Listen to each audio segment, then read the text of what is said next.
السلام علیکم۔ Programme views on line کے ساتھ میں ہوں حسن رانا۔ 14 مئی 2020 وہ دن تھا جب ہمارے درمیان سے ایک ایسی عظیم شخصیت رخصت ہوئیں جو نہ صرف ایک جید عالم دین، سپریم کورٹ کے سابق جسٹس اور کئی کتابوں کے مصنف تھے، بلکہ تحفظ ختم نبوت اور رد قادیانیت کے حوالے سے ان کی لازوال خدمات بھی ہمیشہ یاد رکھی جائیں گی۔ فتنہ قادیانیت کے تعاقب کے حوالے سے ان کی کاوشوں کے نتیجے میں نہ صرف لاکھوں مسلمانوں کا ایمان محفوظ ہوا، بلکہ یورپ اور خصوصاً افریقہ میں سینکڑوں قادیانیوں نے اسلام بھی قبول کیا۔ میری مراد ہیں علامہ ڈاکٹر خالد محمود صاحب رحمۃ اللہ علیہ۔ آج ہم علامہ خالد محمود صاحب رحمۃ اللہ علیہ کی تحفظ ختم نبوت کے حوالے سے کی جانے والی خدمات پر گفتگو کریں گے۔ اس موضوع پر بات کرنے کے لیے ہمارے ساتھ اس وقت اسٹوڈیو میں موجود ہیں مولانا افضال خان اشرفی صاحب، جو کہ جید عالم دین ہیں اور اس وقت پنجاب یونیورسٹی اور جامعہ اشرفیہ لاہور میں تدریس کے فرائض سر انجام دے رہے ہیں۔ اور اہم بات یہ ہے کہ مولانا افضال صاحب تقریباً 10 سال تک علامہ ڈاکٹر خالد محمود صاحب رحمۃ اللہ علیہ کے ساتھ بطور خادم بھی وابستہ رہے ہیں۔ آپ کا بہت شکریہ مولانا افضال صاحب پروگرام جوائن کرنے کے لیے۔ پہلے آپ ہمیں یہ بتائیے کہ علامہ خالد محمود صاحب کا مختصر تعارف بتائیے، اور پھر اس کے علاوہ ان کی جو ابتدائی زندگی ہے اور انہوں نے تعلیم کہاں سے حاصل کی۔ بسم اللہ الرحمن الرحیم۔ پہلے تو بہت شکریہ، آپ نے مجھے موقع دیا کہ میں اپنے استاذ محترم حضرت علامہ خالد محمود صاحب رحمہ اللہ کے بارے میں عرض کروں۔ حضرت علامہ ڈاکٹر خالد محمود صاحب رحمۃ اللہ علیہ کا جو آبائی علاقہ ہے وہ امرتسر انڈیا ہے، صحیح، اور ہمارا جو بالائی پنجاب ہے، اور امرتسر کے اندر جو آپ کا محلہ تھا وہ محلہ شریف پورہ، بانی جامعہ اشرفیہ مفتی محمد حسن امرتسری رحمۃ اللہ علیہ اور حضرت علامہ صاحب محلے دار تھے۔ اچھا۔ اور حضرت علامہ صاحب رحمۃ اللہ علیہ کے والد محکمہ تعلیم میں ملازم تھے، تو آپ کی پیدائش ہوئی ہے 1925 قصور میں، کہ والد صاحب اس وقت وہاں آپ کی جاب تھی، تو وہیں سے آپ نے پھر ابتدائی تعلیم اسکولنگ کی اور حاصل کی۔ اور علامہ صاحب رحمۃ اللہ علیہ کی اسکولنگ اور مدرسے کی کتابیں ساتھ ساتھ ہیں، کہ کیونکہ والد صاحب سرکاری ملازم تھے، انگریز کا دور تھا، تو خاندان کے سارے سلسلوں میں یہی تھا کہ تعلیم اسکول کی حاصل کی جائے، عصری تعلیم پہ زور تھا۔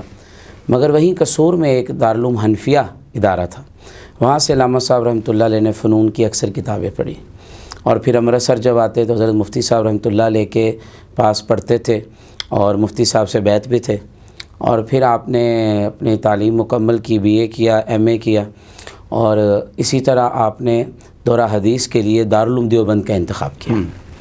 1941 میں آپ دارالعلوم دیوبند تشریف لے گئے، وہاں آپ نے پڑھا۔ اس سال حضرت مولانا سید حسین احمد مدنی علیہ رحمہ جیل تشریف لے گئے تھے، آپ گرفتاری ہو گئی تھی آپ کی، تو مکمل پھر آپ نے وہاں نہیں کیا۔ پھر آپ نے دارالعلوم دیوبند سے جامعہ اسلامیہ ڈھابیل کا سفر کیا، اور وہاں بھی آپ نے شیخ الاسلام علامہ شبیر احمد عثمانی رحمۃ اللہ علیہ اور دیگر اساتذہ سے پڑھا۔ تو اس طرح آپ کا دورہ حدیث بھی مکمل ہوا، مگر باقاعدہ کسی مدرسے سے سند فراغت حاصل کرنے کا موقع نہیں ملا۔ اچھا۔ مگر آپ ان حضرات میں سے تھے جن کو آپ کے اساتذہ عالم کیا علامہ کہا کرتے تھے۔ جی۔ بلکہ میں ایک بات عرض کر دوں، حکیم الاسلام مولانا قاری محمد طیب صاحب قاسمی رحمۃ اللہ علیہ فرماتے ہوتے ہیں کہ بعض شخصیات ایسی ہیں جن کا نام آ جائے تو کتاب کی شان بن جاتی ہے۔ علامہ خالد محمود ہمارے وہ فاضل ہیں۔ صحیح، بالکل۔ اچھا، علامہ خالد محمود صاحب رحمۃ اللہ علیہ کی ویسے تو بہت زیادہ خدمات ہیں، اور علمی خدمات، اور جو وہ ذخیرہ چھوڑ کے گئے ہیں علمی اپنا، وہ اس بہت بڑی تعداد میں موجود ہے، لیکن تحفظ ختم نبوت کے حوالے سے ان کی ایک ایسی شناخت ہے جو بہت نمایاں ہے۔ تو اس حوالے سے ہمیں کچھ بتائیے، تحفظ ختم نبوت کے حوالے سے ان کی نمایاں خدمات کیا ہیں؟ الحمدللہ علامہ صاحب کو ختم نبوت کے تحریک سے خاص نسبت حاصل تھی۔ طالب علمی دور سے ہی حضرت مولانا ثناء اللہ امرتسری رحمۃ اللہ علیہ، اور اسی طرح حضرت مفتی محمد حسن صاحب، کیونکہ خود رد قادیانیت میں پیش تھے، ان حضرات کی، اور حضرت مولانا احمد علی لاہوری رحمۃ اللہ علیہ، ان کی خصوصی نسبت کی وجہ سے طالب علمی دور ہی میں وہ مناظرے کیا کرتے تھے۔ اور علامہ صاحب رحمۃ اللہ علیہ فرماتے ہیں کہ وہ دور تھا کہ جب یہ باقی میڈیا کا سلسلہ تو تھا نہیں، تو فرماتے تھے کہ بس میں ڈھونڈتا تھا کہ کہیں مجھے ایسا کوئی موقع مل جائے۔ صحیح۔ اور بلکہ وہ شمس الدین جنہوں نے علامہ انور شاہ صاحب کے ساتھ مناظرہ کیا علیہ رحمہ کے ساتھ بہاولپور میں، ان کا جب بڑھاپا آیا اور جب وہ آخری عمر کے، تو علامہ صاحب فرماتے میرا ان سے بھی ٹاکرا ہوا۔ اچھا۔ اور اللہ نے حضرت کو جو انداز دیا تھا، وہ ہمارے حضرت اشرفی رحمۃ اللہ علیہ فرماتے تھے کہ علامہ صاحب صرف علم سے نہیں، ذہانت سے زیادہ مجمع کو گھیر لیا کرتے تھے، کہ حاضر جواب بھی اصل ایک ہوتا ہے علم علامہ اور ایک ہے کہ موقع پہ آ کے علم کو اپنا استعمال کرنا. تو علامہ صاحب رحمۃ اللہ علیہ کا اس وقت سے یہ سلسلہ ہے. اور جو آپ کے مناظرے ہیں الحمدللہ وہ بھی بڑے مثبت انداز میں. اور ختم نبوت کے اوپر اتنا اکابر کا اعتماد تھا کہ میں پڑھ رہا تھا کتاب میں اور حضرت سے ہم نے سنا بھی، کیونکہ مجھے الحمدللہ 10 سال حضرت کے ساتھ گزارنے کا موقع ملا.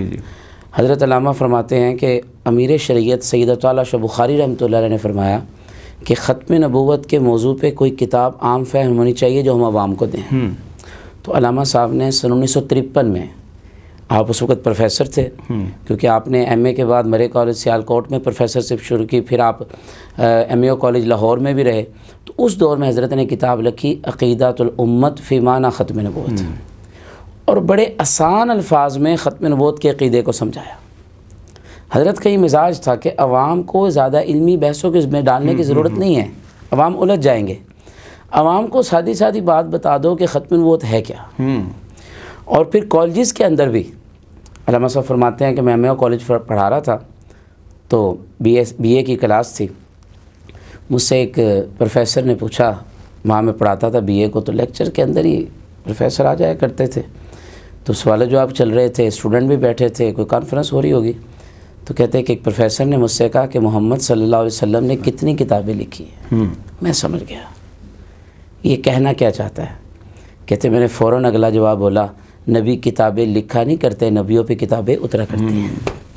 تو جو کتابیں لکھے وہ نبی نہیں ہوتے ہیں. واہ.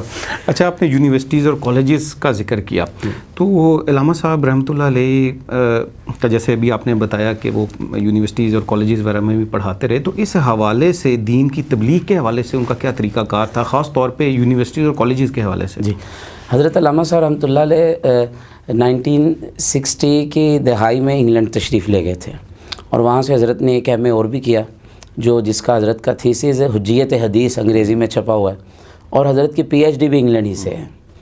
تو پاکستان کے اندر حضرت مختلف یونیورسٹیز میں پڑھاتے رہے اور باقاعدہ اعزازی طور پہ انٹرنیشنل اسلامک یونیورسٹیز میں بھی لیکچر دیتے رہے. علامہ صاحب کا عوام کے اندر جو گفتگو کا انداز تھا وہ ایک تو آسان، اور امت کو ایسے چٹکلے ایسے بنیادیں سمجھا دیتے تھے اسٹوڈنٹس کو کہ وہ کہیں مار نہ کھائیں. علامہ صاحب رحمۃ اللہ علیہ کی یہ عادت تھی. اور اسٹوڈنٹس کو، کالجز کے اسٹوڈنٹس کو بالخصوص حضرت ان کا یہ ذہن بناتے تھے کہ تم نے فرقہ واریت میں نہیں پڑھنا، مسلمان بن کے رہنا ہے اور ان عقائد کو مضبوطی سے پکڑنا ہے جو اسلام کی سرحد ہے، جس کے بعد کفر ہے. اور حضرت فرمایا کرتے تھے کہ ہم کیوں کسی کا انتظار کریں کہ کوئی کسی چیز پہ وار کرے تو ہم دفاع کریں، اقدام کیوں نہیں کرتے. اور اپنے اسٹوڈنٹس کو ذہنی طور پہ عقیدہ ختم نبوت پہ اتنا مضبوط کرتے کہ اگر کوئی کہیں سے بھی آئے تو ان کے اسٹوڈنٹ الحمدللہ اس وار کو پہلے ہی سمجھتے ہوں کہ کہاں سے وار ہو سکتا. اور حضرت کے جو لیکچرز ہوتے تھے اس میں بھی اسی طرح چھوٹی چھوٹی باتیں حضرت کرتے تھے اور طلبہ کو وہ یاد کرا دیتے تھے. اور حضرت کے ایک اسٹوڈنٹ مجھے ملے ایک جگہ، ہم ادھر لاہور میں ایک شادی حال میں تھے، تو مجھے انہوں نے بتایا کہ میں نے علامہ صاحب سے 1950 میں پڑھا ہے. اچھا. مجھے بڑا تجسس ہوا، میں ان کے پاس بعد میں گیا چلا، میں ان سے ملا، تو انہوں نے بتایا کہ علامہ صاحب ہمیں پڑھاتے پڑھاتے اتنے نظریات مضبوط کر دیتے تھے کہ ہم چھوٹے موٹے مولوی تو بن ہی جاتے تھے. مسائل تو اپنی جگہ، عقائد میں مضبوط کر دیتے تھے. صحیح. اچھا، آپ نے ابھی کچھ ذکر کیا اتحاد امت کے حوالے سے. حضرت کی اتحاد امت کے حوالے سے کیا خدمات تھی، تھوڑا سا اس حوالے سے بھی. علامہ صاحب رحمۃ اللہ علیہ نے پوری دنیا میں، انگلینڈ میں بھی کانفرنسز کی اتحاد امت، اور یہ اصل ساری وجہ تھی مفتی حسن صاحب کی صحبت. صحیح. کہ حضرت مفتی حسن صاحب امرتسری رحمۃ اللہ علیہ اتحاد امت کے داعی تھے.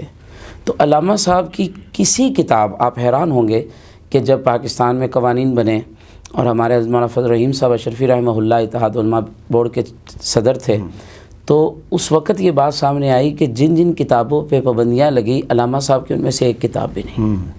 کہ کسی ایک کتاب پہ کوئی یہ نہیں کہہ سکتا کہ آپ نے کوئی ایسا جملہ بولا ہے جس سے قانون ٹوٹا ہے. صحیح. اور امت کو جوڑنے کے لیے حضرت نے بڑی زیادہ محنت کی کہ کوئی آتا بھی تو اس کو سائڈ پہ کر دیتے. حضرت علامہ صاحب فرماتے تھے کہ آپس کے فروعی مسائل تو آپس میں بیٹھ کے حل ہو سکتے ہیں. ہم امت کی ان چیزوں کو جو قرآن کے منکر ہیں، جو حدیث کے منکر ہیں، جو صحابہ کے منکر ہیں، جو ختم نبوت کے منکر ہیں، ان پہ محنت کرنی اصل مقصود ہے. اور اس میں بھی مقصد یہ ہو کہ دل میں کسی کی نفرت نہیں ہے. صحیح. اچھا یہ بتائیے کہ عقیدہ ختم نبوت کے حوالے سے اور تحفظ ختم نبوت کے حوالے سے حضرت کا جو علمی سرمایہ اس پہ کچھ روشنی ڈالیں. حضرت علامہ صاحب رحمۃ اللہ علیہ کے علمی سرمایہ، ایک تو حضرت کے بہت سارے مناظرے الحمدللہ موجود ہیں. یہ پہلے ایک کتاب کا ذکر کیا، عقیدۃ الامت فی معنی ختم نبوت. اس کتاب کے اندر حضرت نے ختم نبوت کے معنی کے حوالے سے مسلمانوں کے عقیدہ ختم نبوت پہ کیا کیا آیات ہیں، کیا کیا احادیث ہیں، وہ ایک محفوظ چیز ہو گئی. پھر علامہ صاحب فرماتے تھے کہ شاہ جی رحمۃ اللہ علیہ فرمایا کرتے تھے کہ حضرت عیسیٰ علیہ السلام کے موضوع پہ کتاب ہو.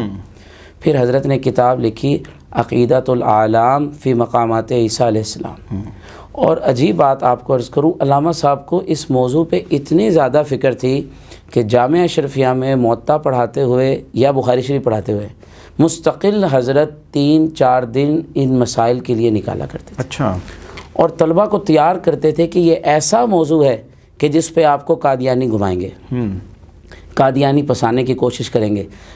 اتنے آسان الفاظ میں پیش کر دیتے تھے کہ کوئی کسی کو وہاں گمراہ نہ کر سکے. حیات عیسیٰ علیہ السلام کے بارے میں چوتھی کتاب جو علامہ صاحب نے لکھی، فرمایا یہ تو عوام کو ایک ایک کو پڑھا دو.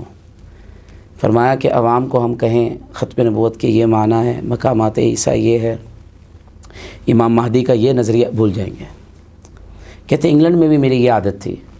حضرت نے کتاب لکھی مرزا غلام احمد قادیانی کردار کی روشنی میں. مرزا غلام احمد قادیانی اپنی پیشن گوئیوں کی روشنی میں. تو کہا کہ میں اسٹوڈنٹس کو کہتا ہوں کہ ہمیں لمبی چوڑی بات نہیں، بحثیں ہمارے بڑے کریں گے، ہمیں تو صرف اتنا بتا دو کہ مرزا صاحب نے یہ کہا تھا ہوا یا نہیں. کہ مرزا صاحب اگر علامہ صاحب فرمانے لگے، میں ایک جگہ کہیں بیٹھا تھا تو مجھے ایک شخص نے کہا کہ حدیث میں آتا ہے کہ قرب قیامت بھی تو مہدی نے آنا ہے، تو یہ وہی تو ہیں. تو علامہ صاحب کہتے میں یوں بن گیا جیسے میں کچھ نہیں جانتا. میں کہ اچھا یہ وہی ہیں؟ تو وہ کہنے لگا جی جی وہی ہیں. تو میں کہ اچھا فوت کب ہوئے؟ کہا جی فلاں تاریخ کو. کہا اچھا ادھر تو لکھا ہے کہ جب آئیں گے تو امت ایک ہوگی اور حضرت عیسیٰ آئیں گے تو سارے عیسائی اسلام میں آ جائیں گے. تو پتہ نہیں یہ کیسے مہدی ہیں کہ آتے گئے تو امت میں ہندوستان میں لڑائی پڑ گئی، اور وقت گزرا تو 1914 کے اندر جنگ عظیم ہو گئی، پھر 45 میں جنگ عظیم ہوئی، پھر 65 میں اتنی جنگیں، تو یہ مہدی ہیں؟ کہتے میں نے کوئی ادھر ادھر کی بات نہیں کی. میں نے اس کو کہا سوچو تو صحیح یہ وہی ہیں. تو اتنی سوچ میں نے ڈال دیا. اور پھر فرمان لگے کہ میں اسٹوڈنٹس کو بھی یہی کہتا تھا. یہ حضرت کی وہ علمی باتیں ہیں جو کتابوں میں موجود ہیں. ایک چارٹ شائع کیا انگلینڈ میں کہ وہ سوالات جو عوام پوچھے کہ اگر آپ کہتے ہیں کہ یہ نبی ہے تو نبی کی تو باتیں جو ہوتی ہیں وہ وہی ہوتی ہیں، اور وہی کے بارے میں اللہ فرماتے ہیں لا ریبہ فیہ، اس میں شک نہیں ہے. تو مرزا نے جو کہا تھا کیا وہ ہوا؟ ہم فرماتے تھے ایسے پوائنٹ عوام کو تیار کرا دو کہ مرزا نے یہ کہا یہ نہیں ہو سکا، مرزا نے کہا میں مہدی ہوں، صلیب ٹوٹے گی اور جناب اتحاد ہوگا. تو بھلا پوچھو انگلینڈ میں صلیب ٹوٹ گئی، اتحاد ہو گیا. آج بھی ہم قادیانیوں سے کوئی ایک دعوت فکر دیتے ہیں. علامہ صاحب فرماتے تھے ہم دعوت فکر دیتے ہیں کہ تمہارے بڑے تو اس کی باتوں میں آ گئے کہ شاید اب اتحاد ہو رہا ہے، مگر اب تو 100 سال سے بھی زیادہ ہو گئے کوئی اتحاد ہوا. ابھی امریکہ کی کہاں کہاں جنگ ہے، فلسطین کا کیا حال ہے، دنیا میں کیا جنگیں ہیں. یہ دعوت فکر اور خیرخواہی کی نظر سے کہ کیا وہ ہو گیا. تو جب نہیں ہوا تو بڑے تو چلے گئے، تم تو موقع رکھتے ہو. خدا را ان کی پیش گوئیوں کو اور آج کے حالات کو دیکھو، چھوڑو کون کیا کہتا ہے، بس یہ سوچو کہ کیا سچا بندہ ایسے کہتا ہے. تو یہ انداز تھا علامہ صاحب کا کہ حضرت علمی طور پہ تو علماء میں بحثے، عوام. علامہ صاحب فرما دیتے عالم وہ نہیں جو اپنا علم جھاڑ دیں، عالم وہ ہے جو اگلے کی سطح پہ آئے اور اس کو بات سمجھائے. صحیح، بالکل صحیح. اچھا آپ نے بہت تفصیل سے بتایا، الحمدللہ روشنی ڈالی اس پہ. ڈاکٹر صاحب رحمۃ اللہ علیہ کا بہت عرصہ چونکہ یو کے میں گزرا اور مانچسٹر اکیڈمی کے نام سے انہوں نے ایک بہت بڑا ادارہ بھی قائم کیا جو کہ آج بھی موجود ہے الحمدللہ. مغربی دنیا میں تحفظ ختم نبوت کے حوالے سے ان کی محنت کے کیا اثرات مرتب ہوئے؟ الحمدللہ اس کے میں عرض کروں کہ ہمارے ایک تبلیغی جماعت کے بزرگ تھے حافظ پٹیل صاحب رحمۃ اللہ علیہ، وہیں انگلینڈ میں. ان کے لوگوں کے بھی علامہ صاحب کے پاس آنا جانا ان لوگوں، اور وہ تبلیغ کا کام اپنی جگہ کرتے تھے، اور جہاں ان کو کوئی یہ سلسلہ ہوتا تھا تو علامہ صاحب رحمۃ اللہ علیہ ان لوگوں کو وہیں سنبھال کے تبلیغ میں لگا دیتے. صحیح.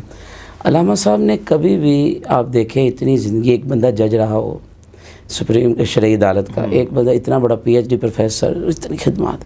علامہ صاحب فرماتے تھے ہمارا کام ہے سارے شعبوں کو جوڑنا اور ان کی خدمت کرنا.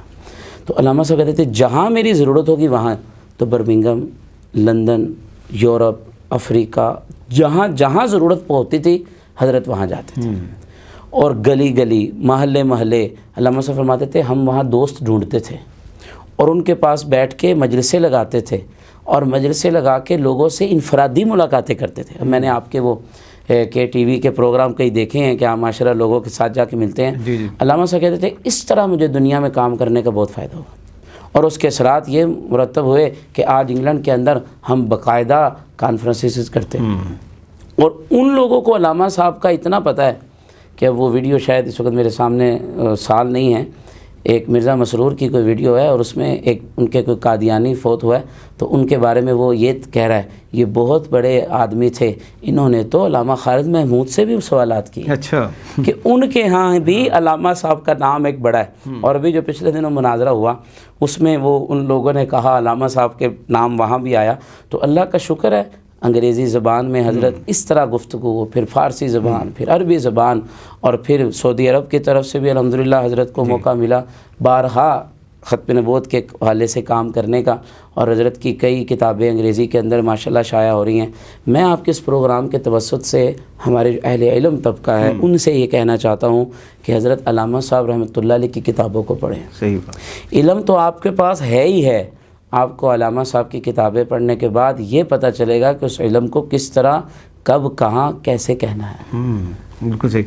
اچھا، ابھی آپ ریکارڈنگ سے پہلے، پروگرام کی ریکارڈنگ سے پہلے آپ ذکر کر رہے تھے کہ علامہ صاحب کی جو علمی ذخیرہ ہے اس پر مختلف تھیسز بھی کیے گئے ہیں. جی الحمدللہ. تو اس کے بارے میں کچھ بتائیے. اس وقت الحمدللہ ابھی ہمارے UMT میں بھی کچھ عرصہ پہلے تھیسس ہوا علامہ صاحب رحمۃ اللہ علیہ کی ختم نبوت کے حوالے سے خدمات، ان کے مناظرانہ خدمات، ان کی جو تحریری خدمات ہیں، پھر حضرت کی تدریسی خدمات. اور عجیب اس میں ایک بات آئی تو عرض کر دوں، علامہ صاحب باقاعدہ تو جہاں پڑھاتے رہے وہ جامعہ اشرفیہ تھا. کہ حضرت فرماتے تھے کہ میں جس ادارے کے ساتھ ہوں وہ جامعہ اشرفیہ. جامعہ اشرفیہ کے اندر تو مستقل حضرت کئی سال آتے تھے، درمیان میں جب نہ آئیں تو نہ سبق ہو، ورنہ سبق موطا امام مالک عرصہ دراز سے 1980 کی دہائی میں، اس کے بعد کے اندر ہم نے بھی حضرت سے موطا امام مالک پڑھی. مگر علامہ صاحب مختلف مدارس میں دورہ مناظرہ کراتے تھے. وہ جو MPhil کی ساتھی نے کیا نا، تو انہوں نے ان تمام مدارس سے وہ چیزیں اکٹھی کی. صحیح. اور بلکہ وہ ایک ساتھی انگلینڈ میں ہیں، ہمارے دوست ہیں سکلین بھائی، وہ ان کے ساتھ ایک صاحب کا سلسلہ تھا کہ علامہ صاحب کی خدمات، تو انہوں نے میرے ذمہ بھی کچھ لگایا. اور جی خدام الدین میں علامہ صاحب کے مضامین جو قیام پاکستان سے پہلے اور بعد کے حضرت لاہوری رحمہ اللہ کے دور میں، اسی طرح جو پرانے رسالے اس دور میں چھپتے تھے، لکھنؤ سے چھپتے تھے، یا پاکستان کے اندر جب بننے کے بعد جو پرانے ہمارے رسائل ہیں ان کے اندر حضرت کی علمی خدمات پہ بھی الحمدللہ کام ہو رہا ہے. اور انڈیا کے اندر بھی حضرت کی کئی کتابیں، کیونکہ نیٹ پہ دیکھنے کا موقع ملتا ہے، کئی کتابیں ہیں، نیچے لکھا ہوتا ہے سہارنپور انڈیا، کہ ہمیں علم بھی نہیں اور وہاں الحمدللہ چھپ رہی ہیں. ہمارے دارالعلوم دیوبند کے ایک بڑے بزرگ ہیں مولانا ارشد مدنی صاحب، انہوں نے حضرت کی وفات پہ ایک عجیب جملہ فرمانے لگے عوام کے لیے تو ہم ہیں، عوام کے لیے تو ہم ہیں، ہمیں جب کوئی مسئلہ پیش آئے گا ہم کہاں جائیں گے. کہ علامہ صاحب کی شخصیت یہ تھی کہ جہاں آ کے ہم پھنس جاتے تھے حضرت یوں حوالے دے کے ہمیں وہاں سے فارغ کرتے تھے.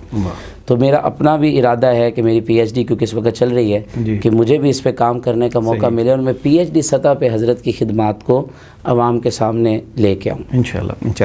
آخری سوال میں آپ سے یہ کرنا چاہوں گا کہ افریقہ کے حوالے سے ابھی ہم دیکھتے ہیں آج کل بھی قادیانیوں کی افریقہ کے اندر بہت زیادہ منفی سرگرمیاں چل رہی ہیں، ارتدادی سرگرمیاں چل رہی ہیں. اور میں نے کچھ کتابوں کے اندر یہ بھی پڑھا کہ مولانا منظور احمد چنوٹی رحمۃ اللہ علیہ اور حضرت علامہ صاحب رحمۃ اللہ علیہ کے اسفار بہت زیادہ ہوئے افریقہ کے حوالے سے، اور کئی ہزار لوگ جو ہیں وہ ان کے ہاتھ پہ انہوں نے اسلام قبول کیا. اس کے حوالے سے کچھ علامہ صاحب رحمۃ اللہ علیہ افریقہ کے تو بڑے اسفار ہیں. حضرت بارہا جب سفر میں ہوتے ہم، یا کبھی وہ میرا کیونکہ حضرت سے جو ایک تعلق تھا وہ تھا میرے شیخ، میرے استاد حضرت مولانا عبدالرحمن اشرفی صاحب رحمۃ اللہ کی وجہ سے. اور حضرت یہ خود کہتے تھے اگر کوئی اور میرے سے اتنی باتیں پوچھے تو میں اسے نہ بتاؤں، تو اشرفی صاحب رحمۃ اللہ علیہ کی وجہ سے میں آپ کو بتا دیتا ہوں. حضرت کبھی کبھی مجھے ڈانٹتے بھی تھے کہ تم اتنی بات ہے. تو میں نے حضرت سے ایک دفعہ پوچھا کہ حضرت وہاں آپ کیسے؟ تو حضرت فرمانے لگے کہ مولانا منظور احمد چنوٹی رحمۃ اللہ علیہ اور میں تو ہم کئی دفعہ رہے، کئی دفعہ، ہاں جی، مہینہ ڈیڑھ مہینہ رہتے ہیں.